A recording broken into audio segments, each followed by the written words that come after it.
യാതൊരുവിധ ഡൊണേഷനും സ്വീകരിക്കാത്ത ഈ college part 3 വിഷയങ്ങൾക്ക് 80% കൂടുതൽ മാർക്ക് നേടുന്ന വിദ്യാർത്ഥികൾക്ക് MES സ്കോളർഷിപ്പോട് കൂടിയ അഡ്മിഷൻ ഒരുക്കുന്നു.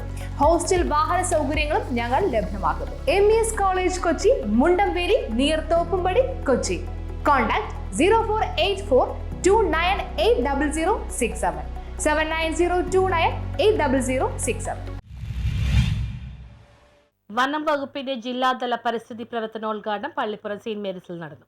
കേരള വനം വന്യജീവി വകുപ്പിന്റെ എറണാകുളം ജില്ലാതല പരിസ്ഥിതി പ്രവർത്തനങ്ങളുടെ ഉദ്ഘാടനം പള്ളിപ്പുറം സെന്റ് മേരീസ് ഹൈസ്കൂളിൽ നടന്നു. പള്ളിപ്പുറം ഗ്രാമപഞ്ചായത്ത് പ്രസിഡന്റ് രമണി അജയൻ അധ്യക്ഷത വഹിച്ച യോഗത്തിൽ വൈപ്പിന്റെ MLA KN ഉണ്ണികൃഷ്ണൻ ഉദ്ഘാടന കർമ്മം നിർവഹിച്ചു. പള്ളിപ്പുറം കൃഷിഭവന്റെ നേതൃത്വത്തിൽ നടക്കുന്ന പച്ചക്കറി തൈ വിതരണത്തിന്റെ ഉദ്ഘാടനവും MLA നിർവഹിച്ചു. എറണാകുളം മധ്യമേഖല ഫോറസ്റ്റ് കൺസർവേറ്റർ ഇന്ദു വിജയൻ മുഖ്യപ്രഭാഷണം നടത്തി. കോട്ടപ്പുറം രൂപത educational agency general manager reverend father Sibin Kallarakkal പരിസ്ഥിതി ദിന സന്ദേശം നൽകി.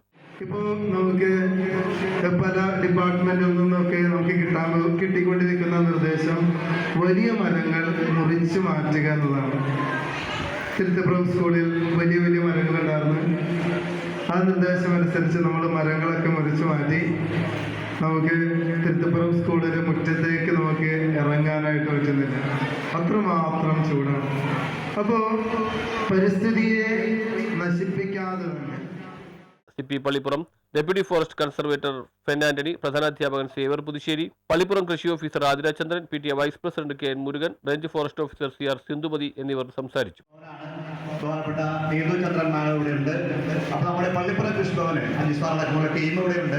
അവർക്കും നല്ലൊരു കൈയ്യടി നമുക്ക് രേഖപ്പെടുത്താം. എല്ലാവരും നല്ല കൈയ്യടി നമ്മുടെ കൃഷിഭവന് നൽകുക. അപ്പോൾ ഇന്നത്തെ ഈ ദിനത്തില് ഈ വിദ്യാലയം തെരഞ്ഞെടുത്തത് എനിക്ക് തോന്നുന്നത് കുട്ടികളാണ് ഈ പരിസര നശം നൽകാനായിട്ട് ഏറ്റവും നല്ല ആളുകൾ. കുട്ടികളിലൂടെയാണ് നമ്മൾ മുതിർന്ന ആളുകൾക്ക്. വിദ്യാലയ അങ്കണത്തിൽ ഫലവൃക്ഷ തൈകൾ നടന്നതിന്റെ ഉദ്ഘാടനവും MLA നിർവഹിച്ചു. Perumbavoor range officer Lakshmi A പരിസ്ഥിതി പ്രതിജ്ഞ ചൊല്ലിക്കൊടുത്തു. പരിസ്ഥിതി ദിനത്തോടനുബന്ധിച്ച് വിദ്യാർത്ഥികൾ തയ്യാറാക്കിയ മാഗസിന്റെ പ്രകാശന കർമ്മവും യോഗത്തിൽ നടന്നു. യോഗത്തിന് ശേഷം CP പള്ളിപ്പുറവും കുട്ടികളുമായുള്ള പരിസ്ഥിതി സംവാദവും ഉണ്ടായിരുന്നു. News bureau, Vypin.